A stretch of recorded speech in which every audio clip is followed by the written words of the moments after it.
Hey everybody, it's me, Josh, your old pal, and for this week's SYSK Selects, I've chosen How Chaos Theory Changed the Universe.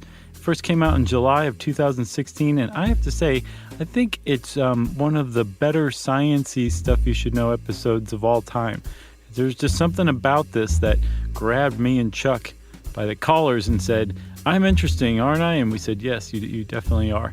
And this one has everything. It has science, it has philosophy, it has our understanding of the universe. Is just an all-around good episode. So I hope you enjoy it as much as I did listening to it again. Welcome to Stuff You Should Know, a production of iHeartRadio's How Stuff Works.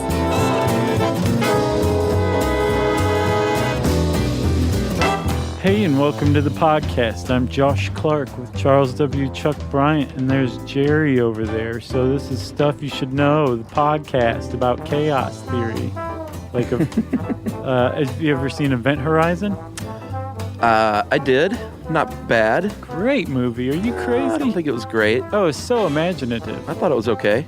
It was like a Lovecraftian thing in outer space. Yeah. Loved it. It was all right. I Lovecrafted it. Yeah. I liked it. That's what I think of when I think of chaos. You know, there's that one part where they kind of give you like a glimpse behind like the dimension that this action is taking place in. Yeah. To see the chaos underneath. And I should check that out again. Yeah.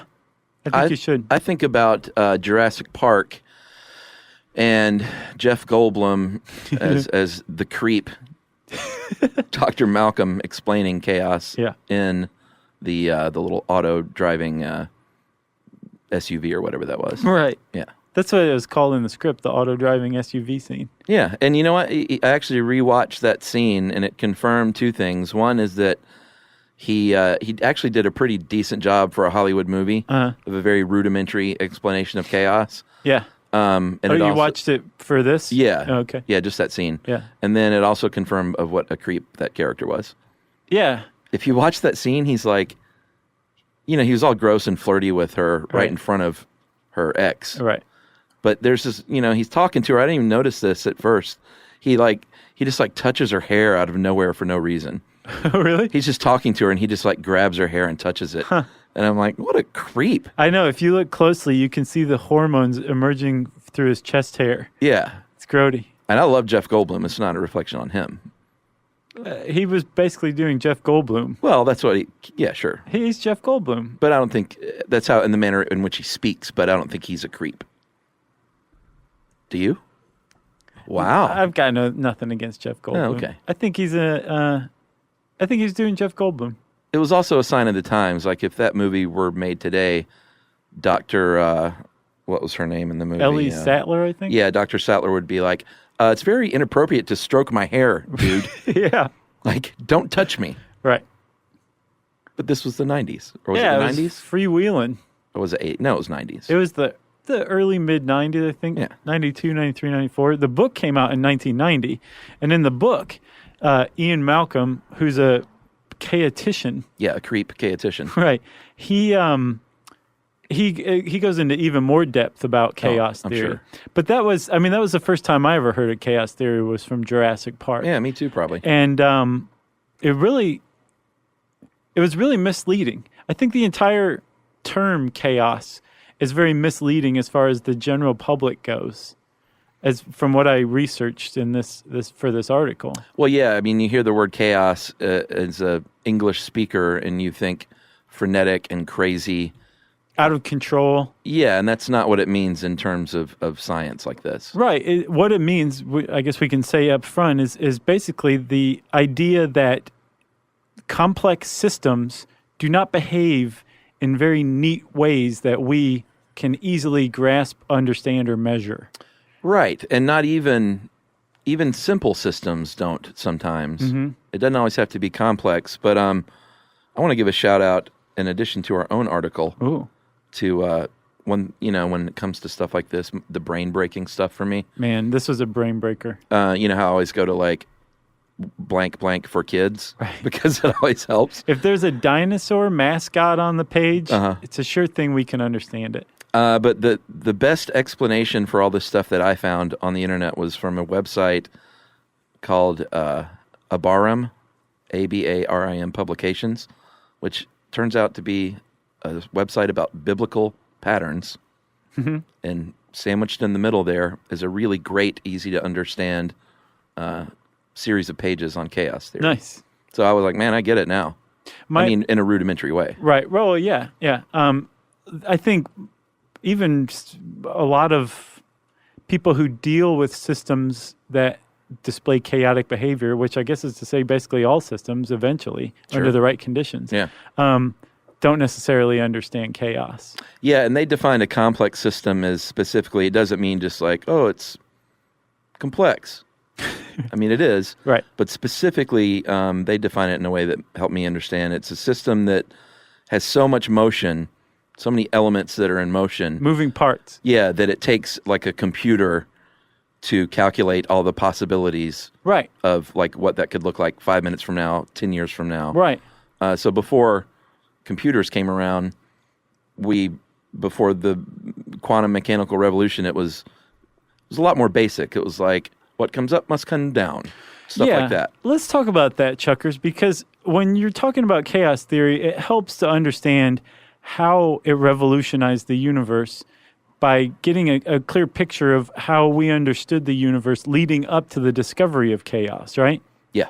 So prior to the scientific revolution, everybody was like, oh, well, it's God. The earth is at the center of the universe and God is spinning everything around like a top, right? Yeah.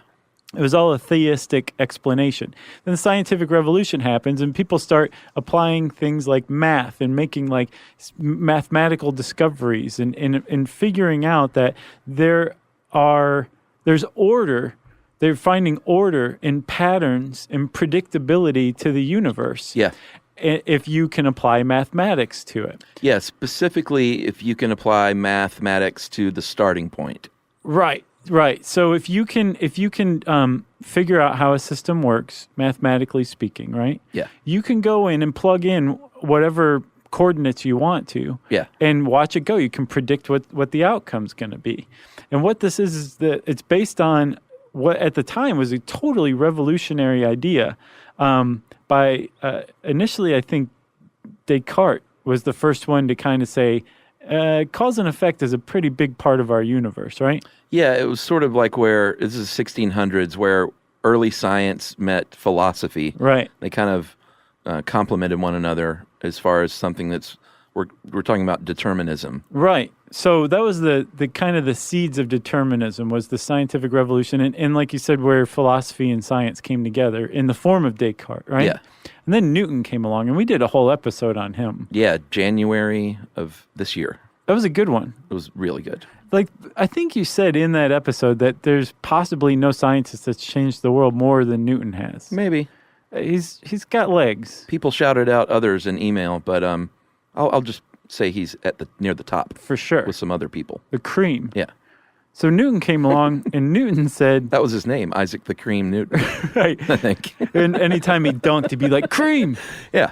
You just got creamed. Oh, I thought he was a boxer. He's a basketball player. He was much more well-known as a boxer, but he definitely could dunk as a b-baller. Yeah. So, man, that threw me off a little bit. That's all right. The cream. Yeah, the cream comes along, and he basically says, watch this, dudes. This cause and effect thing you're talking about, I can express it in quantifiable terms. And he comes up with all of these great laws. Yeah. And basically sets the stage, the foundation for science for the next 3 centuries or so. Yeah, these laws that were so rock solid and powerful that scientists kind of got ahead of themselves a little and said, we're done. Like with Newton's laws, we can predict everything if we have a good enough beginning accurate value to plug into his equations. Yeah.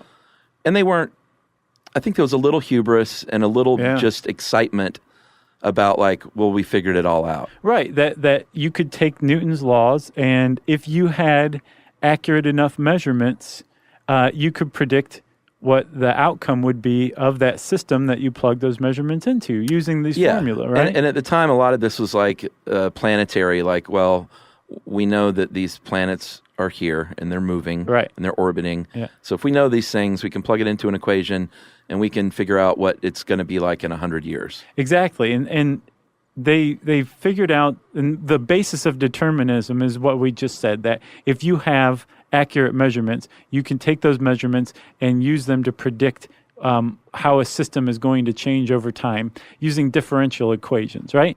Yeah. So this is what Newton comes along and figures out, that you can describe the universe in these mathematical terms using differential equations. And like you said, there was a tremendous amount of hubris, and well, I think you said there was some hubris. I think there was a tremendous amount of hubris where science basically said, we've mastered the universe. We've uncovered the blueprint of the universe, and now we understand everything. It's just a matter now of getting our scientific measurements more and more and more exact. Yeah. Because, again, the hallmark of determinism is that if you have exact measurements, you can predict an outcome accurately. Like the pool cue example, or the pool table example, right? Right. So if you've got a pool table, let's say you're playing some 9-ball. Right. So you have that beautiful little diamond set up. You got your cue ball. You put that cue ball and you crack it with the cue. And if you are super accurate with your initial measurements, you should be able to mathematically plot out via angles where the balls will end up. Right, exactly. Like you can say this is what the table will look like after the break. If you know the force, the angle, all those little variables. The temperature, if there's wind in the room, like the felt on the table, like everything, the more specific you are, the more accurate your end result will be. Right. And then one of the other hallmarks of determinism is that if you take those exact same initial conditions and do them again, the pool table will look exactly the same after the break. Yeah, which is pretty much impossible for like a human to do with their hands. Sure, but the idea at the time of science was that if you could build a perfect machine that could recreate these conditions, it will happen the same way every time, right? Yeah, and this led to, they had hubris, but you could understand it when, like literally in 1846, two people predicted Neptune would exist. Yeah, within months of Not each would other. exist, but does exist. Right. And this is not by looking up in the sky. Like, they did it with math. Right. And they were right. Yeah. So imagine in 1846, when that happens, they're like, yeah, we've got the math down, so we're pretty much all-knowing. Well, plus also, for the most part, not just with Neptune, they were finding that this stuff really panned out. It held true for everything from the investigation into electricity to new chemical reactions and understanding those. Yeah. And it laid the scientific revolution laid the basis for the industrial revolution. Yeah. And just the change that came out of the world like that. It definitely, it is understandable how science kind of was like, we got it all figured out. Well, and like you said, they, even Galileo was smart enough to know there's uncertainty in these measurements. Like the precision is key. So they spent, what does the article say? Much of the 19th and 20th century just trying to build better instrumentation to get more and more smaller and smaller and more precise measurements. Right. That was like basically the goal of it, right? Yeah, which was the right direction. That's like exactly what they should have been doing. Yeah. The problem is like you said, Galileo knew that there was some sort of there were going to be some flaws in measurement that we just didn't have those great scientific instruments yet, right? Yeah, it's called the uncertainty principle. Okay. It prohibits accuracy. Right. But the idea is that if you have a good enough instruments, you can overcome that. And that the more you shrink the error in measuring the initial conditions, the more you're going to shrink the error in the outcome. Yeah. It'd be proportionate, right? They were correct. The thing is, they were also aware, but ignoring in a lot of ways, some outstanding problems, specifically something called the n-body problem. Yeah, you know what? I'm so excited about this, I need to take a break. I think that's a good idea. I need to go check out my n-body in the bathroom. Okay. And we'll be back.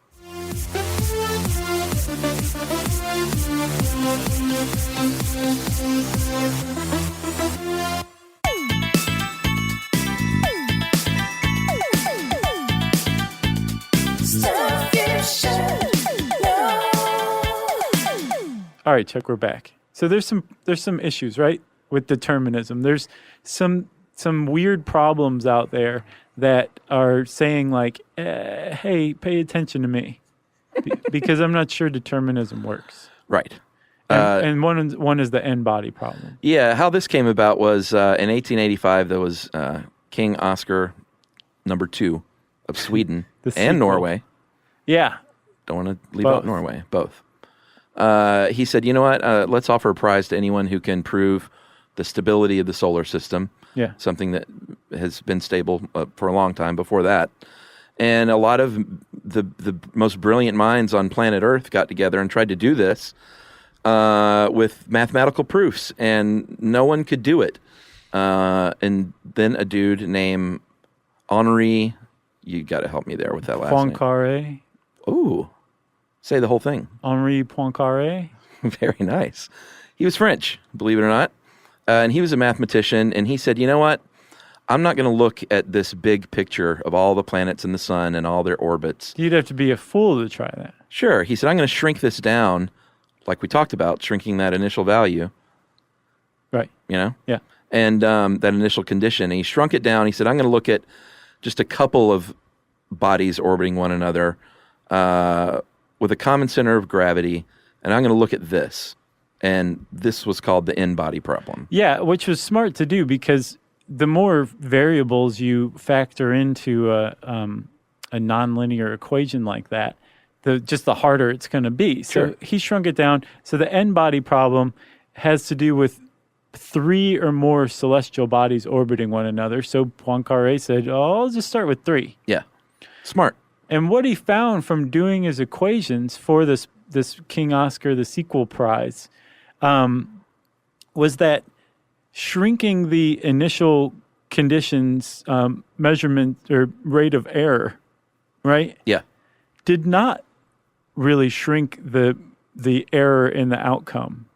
Right. Which flies in the face of determinism. What he found was that just very, very minute differences in the initial conditions fed into a system produced wildly different outcomes after a fairly short time. Yeah, like let me just round off the mass of this planet at like the 8th decimal point. Right. And like, you know, who cares? Who cares? At that point. Yeah. Let me just round that 1 to a 2. Right. And that would throw everything off at a pretty high rate. Right. And he said, wait a minute, I think this contest is impossible. Right. He said there is no way to prove the stability of the solar system, because he just uncovered the idea that it's impossible for us to predict the rate of change among celestial bodies. Yeah, it's such a complex system. There are far too many variables that it's impossible to start with something so minute to get the equation or whatever, the sum that you want at the end. Well, not only that. Not a sum, I guess, but the result. Not only that, and this is what really undermined determinism, was that he figured out that you would have to have an infinitely precise measurement. Yeah. Which even if you built a perfect machine that could take a perfect machine that could take a measurement of like the movement of a celestial body around another. Yeah. It's literally impossible to get an infinitely precise measurement. Yeah. Which means that we could never predict out to a certain degree the movement of these celestial bodies. Like he was saying, like, no, you can't build a machine that gets measurements enough that we can overcome this. Like, determinism is wrong. Like, you can't just say we have the understanding to predict everything. There's a lot of stuff out there that we're not able to predict, and he uncovered it trying to figure out this n-body problem. Yeah, and King Oscar the sequel said, you win. Yeah. Bring me another rack of lamb, and here's your prize. Yeah. And he won by proving that it was impossible, which is pretty interesting. And that utterly and completely changed not just math, but like our understanding of the universe and our understanding of the universe, which is even more kind of earth-shaking. Yeah, he discovered dynamical instability or chaos, and they didn't have supercomputers at the time, so it would be a little while, right? About 70 years at MIT until we could actually kind of feed these things into machines capable of plotting these things out in a way that we could see. Right. Which was really incredible. So there was this dude 70 years later named Edward Lorenz. Yeah, well, first of all, we should set the stage. The reason this guy, he was a meteorologist and scientist. Right. Not that those are not the same thing. Right. He's a scientist who dabbled in meteorology. Right. He was a mathematician. Yeah. But he was really into meteorology because there was a weird juxtaposition at the time where we were sending people into outer space, but we couldn't predict the weather. Yeah, and it was definitely a blot on the field of meteorology. Sure. People were like, "Do you guys know what you're doing?" Yeah. And meteorologists were like, "You have no idea how hard this is." Yeah. Like, yeah, we can predict it a couple days out, but after that, it's totally unpredictable. It drives us mad. And it wasn't just their reputations that were at stake. Like, people were losing their lives because of it, right? Yeah, in 1962, there were two notorious storms, one on the East Coast and one on the West. The Ash Wednesday storm on the East and the Big Blow on the West that killed a lot of people, cost hundreds of millions of dollars in damage. Right. And people were like, we need to be able to see these things coming a little more. Right. Because it's a problem. And meteorologists were like, why don't you do it then? So they thought the key was these big supercomputers. Remember the supercomputers when they came out, the big rooms full of hardware. Yeah. It was amazing. And they were finally able to do like these incredible calculations that we could never do before. I know. They were able to like crunch 64 bytes a second.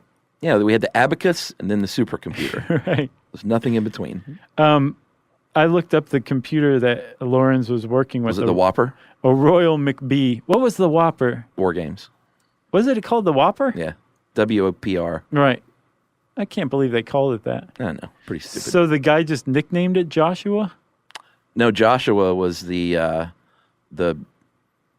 software? Falcon was the old man who designed all this stuff, and his son was Joshua, and that was the password to get into the system. Oh, that was the password. Yeah. I guess I was too young to understand what a password was. Yeah. Okay. Well, there weren't passwords at the time. No. Password was a game show. And you just shouted it at the computer, and they were like, okay, access granted. Yeah. Still, that movie holds up. Does it really? Oh, totally. I got to check it out. Yeah, still very, very fun. Young Ali Sheedy, boy, I had a crush on her from that movie. She was great. Yeah. What else was she in recently? Wasn't she in something? Well, I mean, she kind of went away for a while and then had her big comeback with that indie movie, High Art. No, but that was a while ago. Has she been in anything else recently? Sure. I think I saw her in something recently, and I didn't realize that was her. Oh, really? She looks familiar. I was like, oh, that's Ali Sheedy. I don't know. All right. I could look it up, but I won't. It doesn't matter. Anyway, I still crush on her. So the Royal McBee was not quite the Whopper. You could actually sit down at it. The Royal McBee? That's the name of it. That sounds like a hamburger, too. It was by the Royal Typewriter Company. And they got into computers for a second. And this is the kind of computer that Lorenz was working with. Yes. And it was a huge deal. Like you were saying, abacus supercomputer. Yeah.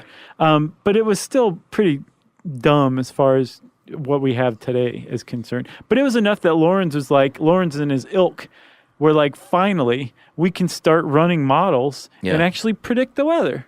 Yeah. So he started doing just that. He did. So he started off with a computational model of 12 meteorological I liked how you said it. calculations, which is very basic because they're infinite meteorological calculations, probably. Yeah. Depending. Did I say it wrong again? No. Okay.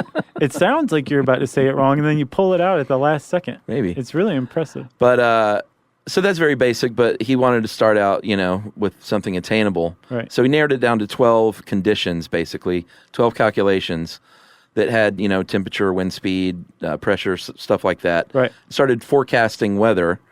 And then he said, it'd be great if you could see this. So I'm going to spit it into my Wonder Machine, the McWhopper. What was it? The Royal McBee. The Royal McBee. And I'm going to get a printout so you can visualize what this looks like. Right. So things were going well, and he had this printout, and everyone was amazed because these calculations never seem to repeat themselves. He was making like word art. You remember that? Like that was the first thing anybody did on a computer. Oh yeah. Was to make word art, like a butterfly or something. Right. You would print out. I never could do that. I couldn't either. Like you have to be able to visualize things spatially. You have to have that right kind of brain for that. Right, or you have to be following a guidebook that tells you how to do it. True. Have you ever seen Me, You, and Everyone We Know? Yeah, I love that movie. That's a great movie. Yeah. Those little kids in there, they were doing that. Oh yeah. The forever back and forth poop. Well, I haven't seen that since it came out. It's been a while. Oh, you got to see it again. Yeah. Great movie. Good movie. Ali Sheedy's not in it. No. It's Miranda July. Right, and she wrote and directed too, right? She did a great job. It was her show. It's one of those rare movies where, like, there's just the right amount of whimsy. Because whimsy so easily overpowers everything else and becomes like, bleh. Yeah. This is like the most perfectly balanced amount of like whimsy I've ever seen in a movie. Yeah, if there's too much whimsy, I just like terrible. Garden State. I just want to punch it in the face. Terrible. Although I like Garden State, but I haven't seen it since it came out. It hasn't aged well. Yeah. It's just, when you look at it now, it's just so cutesy and whimsical. Oh, yeah. It's like, come on. Yeah. Boy, we're getting to a lot of movies today. Oh, yeah, well, we're stalling. We haven't even talked about Butterfly Effect yet, which is coming. It is. I'm dreading it. That's why I'm stalling. All right, so where were we? He was running his calculations, printing out his values so people could see it. And then he got a little lazy one day in 1961. This output, he noticed, was interesting. Right. So he said, I'm going to repeat this calculation, see it again. But to save time, I'm just going to kind of pick up in the middle. And I'm not going to input as many numbers. But I'm still using the same values, just I'm not going out to 6 decimal points. So the printout he had went to 3 decimal points. Yeah. So he was working from the printout and didn't take into account that the computer accepted 6 decimal points. So he was just putting in 3. Correct. And expecting that the outcome would be the same, right? Yes, but the outcome was way different. Right. And he went, whoa. What? Yeah. He's like, what's going on here? It was a big deal. I mean, someone would have come up with this eventually, probably.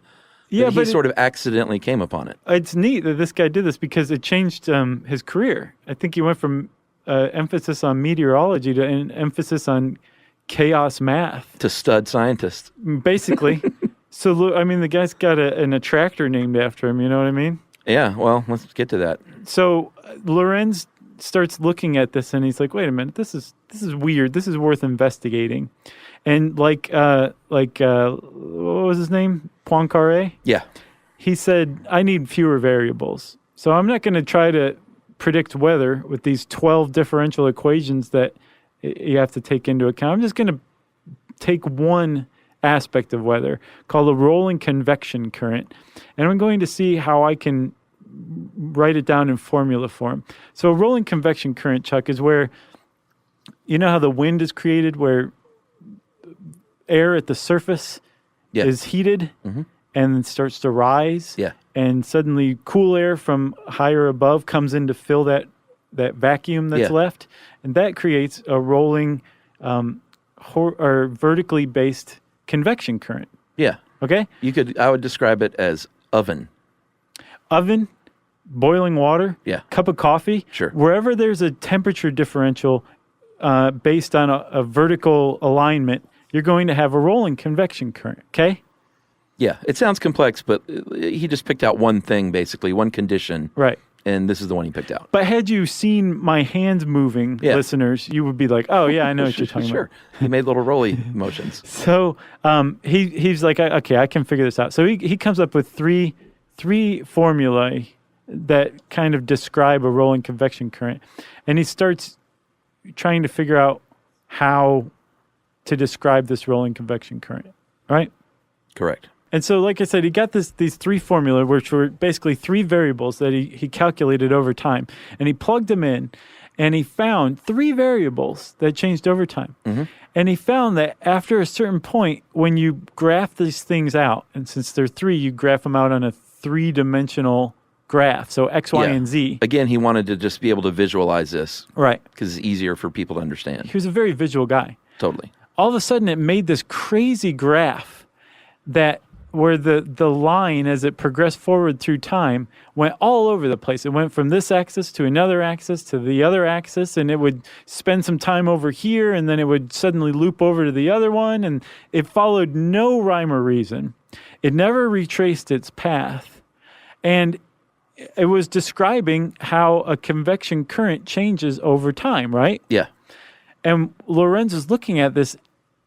He was expecting these three things to equalize and eventually form a line. Yeah. Because that's what determinism says. Things are going to fall into a certain amount of equilibrium and just even out over time. That is not what he found. No.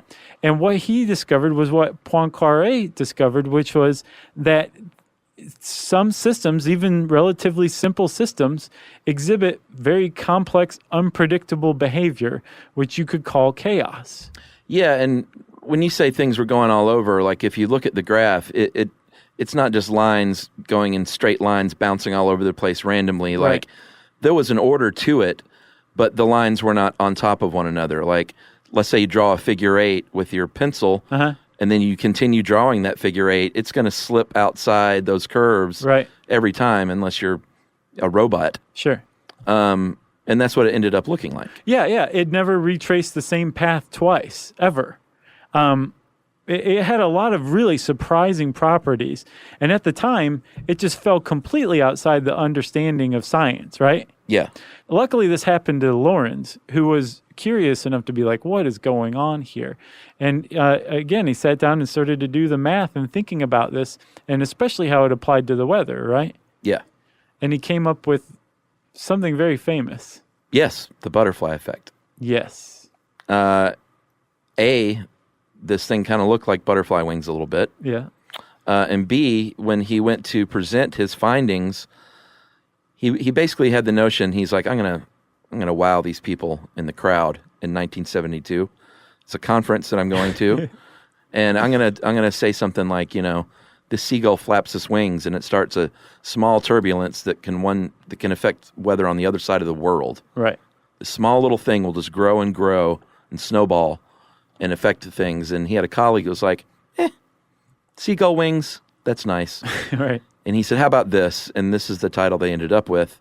Predictability, does the flap of a butterfly's wings in Brazil set off a tornado in Texas? And everyone was like, whoa. Minds blown. Yeah. Should we take a break? Yes. All right, we'll be right back.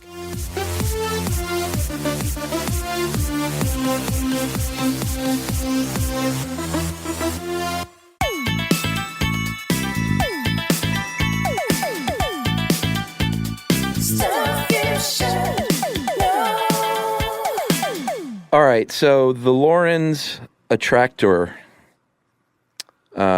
is that picture that he ended up with. Right, that graph. The Lorenz attractor. And this biblical pattern website that I found described attractors and strange attractors in a way that even dumb old me could understand. What you got? So if I may, he says, all right, here's the cycle of chaos. He said, actually, I don't know who wrote this. Could have been a woman, could have been a small child. Could have been Noah. Of undetermined gender. I have no idea. So the gender-neutral narrator. He said, all right, think about a town that has like 10,000 people living in it. To make that town work, you got to have like a gas station, a grocery store, a library, whatever you need to sustain that town. Okay. So all these things are built. Everyone's happy. You have equilibrium. He said, so that's great. Then let's say you build someone comes and builds a factory on the outskirts of that town, and there's going to be 10,000 more people living there. Right, and they don't go to church. Maybe so. Did I say church? They needed a church? No. Oh, okay. I was just assuming this is what's going to break the equilibrium. No. Yeah. But you just have more people, so there's you need another gas station and another grocery store, let's say. Uh-huh. So they build all these things, and then you reach equilibrium. Again, it's maintained because you build all these other systems up. I see. That equilibrium is called an attractor. Okay. So then he said, it said, they said. He, capital He. The royal he said, all right, now let's say instead of that factory being built, you have those original 10,000, let's say 3,000 of those people just up and leave one day. Okay. And the grocery store guy says, well, there's only 7,000 people here. We need 8,000 people living here to make a profit. So I'm shutting down this grocery store. Mm-hmm. Then all of a sudden you have demand for groceries. So things go on for a little while and someone comes in and say, hey, this town needs a grocery store. They build a grocery store. Right. They can't sustain. They shut down. Someone else comes along because of the demand. And it is this search for equilibrium, this you reach equilibrium here and there as the store opens. Periods of stability. And that dynamic equilibrium is called a strange attractor. So an attractor is the state which a system settles on. Strange attractor is the trajectory on which it never settles down but tries to reach the equilibrium with periods of stability. Man. Does that make sense? That Bible-based explanation was dynamite. I understand it better than I did before. And I understood it okay before. That's great. Surely you can add. Yeah? Yeah. No, you're going to add to it? No. That's it? No, I mean, like, yeah, an attractor is where if you graph something and eventually it reaches equilibrium, it's a regular attractor. If it never reaches equilibrium, it is constantly trying to and has periods of stability, strange attractor. I can't top that. All right. Grocery store, small town. That was great. So Lorenz's strange attractor was named a Lorenz attractor, named after him. Big deal. They weren't using the word chaos yet. No, but he published that paper about butterfly wings, right? Yeah. The butterfly effect. And it, coupled with his picture, the picture of a strange attractor, which is almost aside from fractals, almost the emblem or the logo for chaos theory, the Lorenz attractor is. It got attention off the bat. It wasn't like Poincaré's findings where it got neglected for 70 years. Almost immediately, everybody was talking about this. Because again, what Lorenz had uncovered, which is the same thing that Poincaré had uncovered, is that determinism is possibly based on an illusion. Yeah. That the universe isn't stable, that the universe isn't predictable, and that what we are seeing as stable and predictable are these little periods, windows of stability that are found in strange attractor graphs. Yeah. That's what we think the order of the universe is, but that is actually the abnormal aspect of the universe. Right. And that instability, unpredictability, as far as we're concerned, is the actual state of affairs in nature. Yeah. And I think as far as we're concerned is a really important point too, Chuck, because it doesn't mean that nature is unstable and chaotic. It means that our picture of what we understand as order doesn't jibe with how the universe actually functions. Yeah. It's just our understanding of it. Yeah. And we're just so anthropocentric that, we see it as chaos and disorder and something to be feared. Right. When really it's just complexity that we don't have the capability of predicting. Yeah. After a certain degree. Yeah, I think that makes me feel a little better because when you read stuff like this, you start to feel like, well, the earth could just throw us all off of its face at any moment. Because it starts spinning so fast that gravity becomes undone. And I know that's not right, by the way. I've always loved that kind of science that shows we don't know anything. Like Robert Hume, who I understand was a philosopher, but he was a philosopher-scientist. Sure. His whole jam was like cause and effect is an illusion. That like it's just an assumption, like that if you drop a pencil, it will always fall down. It's an illusion. And this is pre-gravity, understanding gravity. But he makes a good point. It's pre-gravity when everyone's just floating around. Yeah. Going, this pencil's got me wacky. Yeah. But the point was that, we base a lot of our assumptions or a lot of stuff that we take as law are actually based on assumptions that are made from observations over time. Yeah. And that we're just making predictions that cause and effect is an illusion. I love that guy. Pretty cool. And this definitely supports that idea. For sure. Sorry, I'm excited about chaos theory. Can you believe it? Well, I mean, I like that I'm able to understand it in enough of a rudimentary way that I can talk about it at a dinner party. Well, thank your Bible website. Well, once you take the formulas out, for people like us, we're like, oh, okay, we can understand chaos. Yeah. Then when somebody says, good, do a differential equation, you're just like, what? A what? A different equation? Right.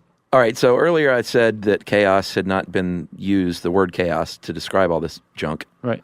And that didn't happen until later on. And, well, actually, not 70s, later on. About 10 years. Yeah, but it was kind of at the same time this other stuff was going on with Lorenz. Yeah. Late 60s, early 70s. There was a guy named Stephen Smale, Fields Medal recipient, so he's good at math. And he described something that we now know as the Smale horseshoe, and it goes a little something like this. Boom, boom. So, all right, take a piece of dough, like bread dough, okay, and you smash it out into a big flat rectangle. Can do. So you're looking at that thing, and you're like, boy, I hope this makes some good bread. This is going to be so good. So then you put a little rosemary on it. Yeah, maybe so. Olive oil, sea salt. Yeah, and then lick it before you bake it, so you know it's yours. No one else can have it. So you have that flat rectangle of dough. You roll it up into a tube, and then you smash that down kind of flat, and then you bend that down to where it eventually looks like a horseshoe. Okay. So now you take that horseshoe, you take another rectangle of dough, and you throw that horseshoe onto that, and then you do the same thing. The Smale horseshoe basically says you cannot predict where the 2 points of that horseshoe will end up. Yeah. You can roll it 1,000,000 times, and it'll end up in 1,000,000 different places. Totally random different places, too. Totally random. You never know. It's like a box of chocolates. You never know what you're going to get. You have to say it. And that became known. You have to say it. Oh, what? Imitate Forrest Gump? Sure. No, I can't do that. That's fine. He's not in my repertoire. That's fine. Although I did see that again, part of it recently. Does it hold up? Well, I mean, take out 40 minutes of it, and it would have been a better movie. Yeah. Like all of that coincidence stuff that... Oh, I love that. I thought that was so charming. And he also did the Smile T-shirt. Sure. Like, it was just too much. Like, he really hammered it too much. I liked it. That was the basis of the movie. I know, but see it again, and I guarantee you, like, an hour and a half into it, you'll be like, I get it. Zemeckis. You know it was a good Tom Hanks movie that was overlooked? Road to Perdition. Yeah, not bad. That was a good one. Great Sam Mendes. Oh, man, that guy's awesome. Yeah. Oh, what is he going to do? He might do something... He did the James Bond. He did Skyfall. Yeah, no, he's going to do... And also that last one that wasn't so great. He's got a potential project coming up, and he would be amazing for it. And I don't remember what it was. Did you see Revolutionary Road? Yes. God. It was just like... Yeah, you want to jump off a bridge yeah. after you see that movie. Like every 5 minutes during that movie. It was hardcore. It is. He did that one too, huh? Yeah, and don't see that if you're like engaged to be married or thinking about it. Yeah, or if you're blue already. Yeah. Yeah, just take a really good mood and be like, I'm sick of being in a good mood. Sit down and watch Revolutionary Road. Yeah. Watch Joe versus the Volcano instead. Great movie. Where was I? Smale Horseshoe is what that's called. And he was the first person to actually use the word chaos. Oh, he was? I think so. Oh, no. York was. Tom York's dad. Yeah, you're right. He wasn't the first person. You're correct. But Smale's horseshoe illustrates a really good point, Chuck. Is it Tom York's dad? No. Oh, okay.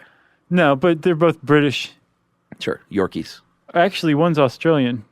No, they're British. All right. So those 2 points, which started out right by each other and then end up in two totally different places. Yeah.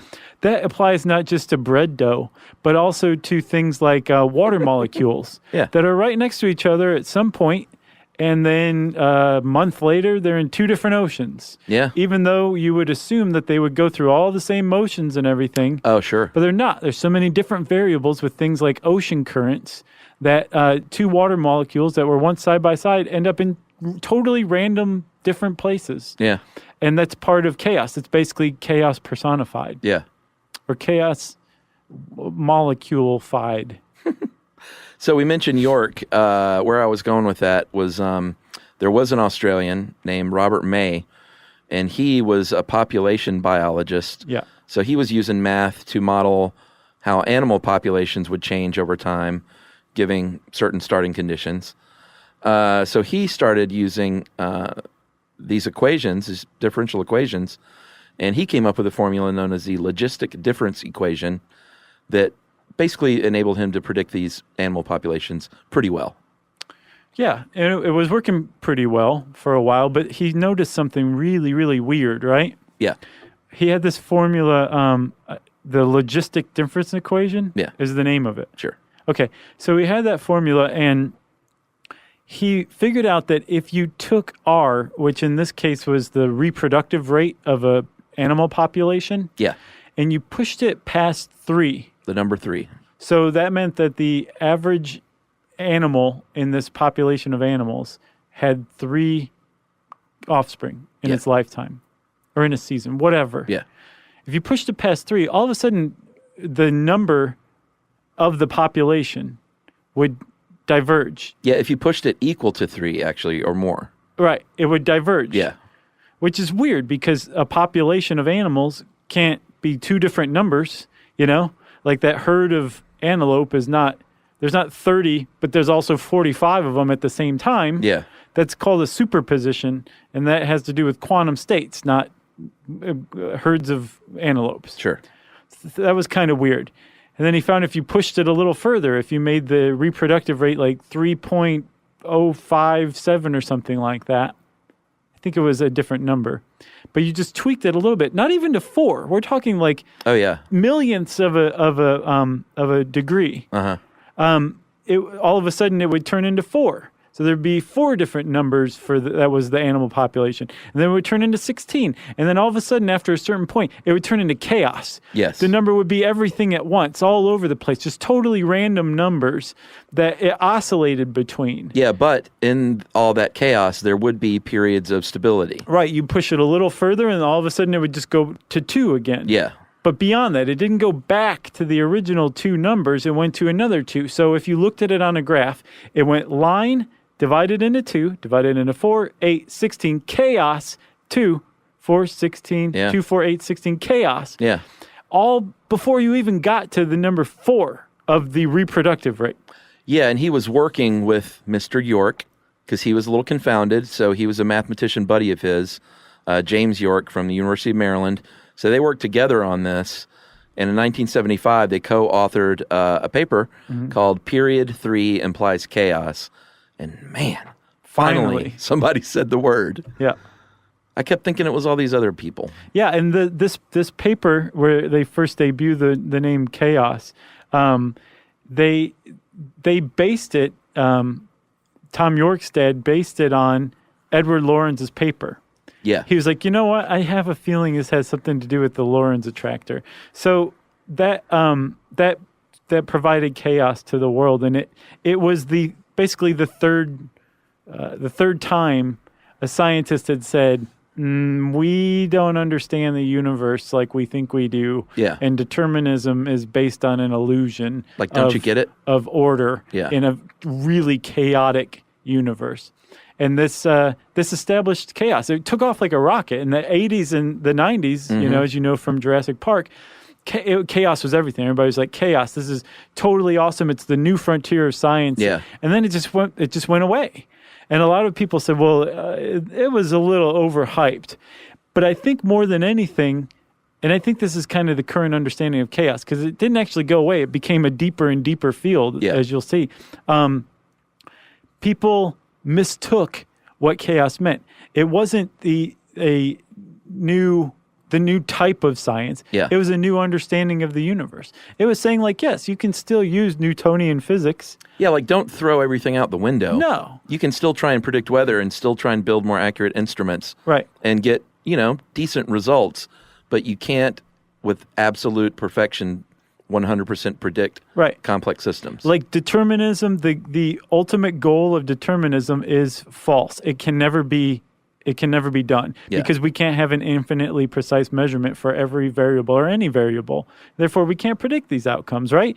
So you would expect science to be like, what's the point? Yeah. What's the point of anything? No, not science. Well, some chaos people have said, no, this is great. This is good. We'll take the universe as it is, rather than trying to force it into our pretty little equations and saying like, if the ocean temperature is this at this time of year, and the fish population is this at that time, then this is how many offspring this fish population is going to have. Yeah. Say, okay, here is the fish population, here is the ocean temperature, here are all these other variables. Let's feed it into a model and see what happens. Not, this is going to happen. Right. What happens instead? And this is kind of the understanding of chaos theory now. It's taking raw data, as much data as you can possibly get your hands on, as precise data as you could possibly get your hands on, and just feeding it into a model and seeing what patterns emerge. Rather than making assumptions, it's saying, what's the outcome? What comes out of this model? Yeah, and that's why, like, when you see things like, 50 years ago, they predicted this animal would be extinct, and it's not. Well, it's because the variations were too complex. Right. They tried to predict. And that's why if you look at a 10-day forecast, you, sir, are a fool. Right. It's true. Well, 10 days from now, it says it's going to rain in the afternoon. Come on. But if you took enough variables for weather for like a city and fed it into a model of the weather for that city, you could find a time when it was similar to what it is now. Yeah. And you could conceivably make some assumptions based on that. You can say, well, actually, we can predict a little further out than we think.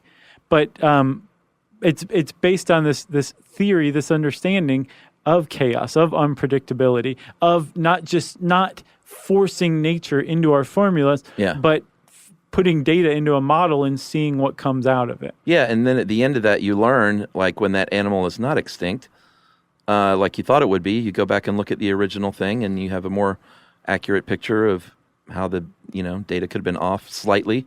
Yeah, this one value. Right, and then you have more buffalo than you think. Yeah, sure. You got buffaloed by chaos. And we're not even getting into fractals. That's a whole other thing, and we did a whole other podcast. Yeah. In June 2012 about fractals and the Benoit Mandelbrot. Yeah. Mandelbrot. Yeah. And go listen to that one and hear me clinging to the edge of a cliff. Yeah. Cliff? Man, we should end this. But first, I want to say there is a really interesting article. It's pretty understandable on Quanta magazine about a guy named George Sugihara. Mm-hmm. And he is a chaos theory dude who's got a whole lab and is applying it to real life. So it's a really good picture of chaos theory in action. Go check it out. Oof. Okay. If you want to know more about chaos theory, I hope your brain's not broken. Yeah, go take some LSD. And look at fractals. Don't do that. You can type those words into How Stuff Works in the search bar. Any of those, fractals, LSD, chaos. It'll bring up some good stuff. And since I said good stuff, it's time for listener mail. I'm going to call this Rare Shout Out. You get requests all the time. And I'll bet I know which one this is. Really? Yeah. Dude and his girlfriend? Yeah? No? So far, so good. Hey, guys, just wanted to say I think you're doing a wonderful job with the show to this date. My first time listening was during my first deployment. That's the one. Yeah? Yeah. When I listened to your list on famous and influential films, I was hooked after that. Since I came back stateside, I've spent many hours driving to and fro to see my girlfriend, to my barracks, and I can happily say that they've been made all the more enjoyable by listening to you guys. That's great. Even my girlfriend Rachel has warmed up to you dudes, which was a pleasant shock to me, as she has told me repeatedly that she cannot listen to audiobooks because, quote, hearing people talk on the radio gives me a headache, end quote. Anyway, I hope you guys continue to make awesome podcasts as I'm headed out on my next deployment. And if you could give a shout out to Rachel, I'm sure it would make her feel a little better that I got the pleasant people on the podcast to reaffirm how much I love her. That is John. Rachel, hang in there. John, be safe. And thanks for listening. Yeah, man. Thank you. That was a great email. I love that one. Glad we don't give you a headache, Rachel. Yeah, for real. She listens to this though, and she's like, oh, yeah. Everybody's going to get a headache from this one. Like, I came to hate the sound of my own voice from this one. You'll be all right. If you want to get in touch with us, you can hang out with us on Twitter at SYSK Podcast. Same goes for Instagram. You can hang out with us on Facebook.com/StuffYouShouldKnow. You can send us an email to StuffPodcast@HowStuffWorks.com. And as always, join us at our home on the web, StuffYouShouldKnow.com. Stuff You Should Know is a production of iHeartRadio's How Stuff Works. For more podcasts from iHeartRadio, visit the iHeartRadio app, Apple Podcasts, or wherever you listen to your favorite shows.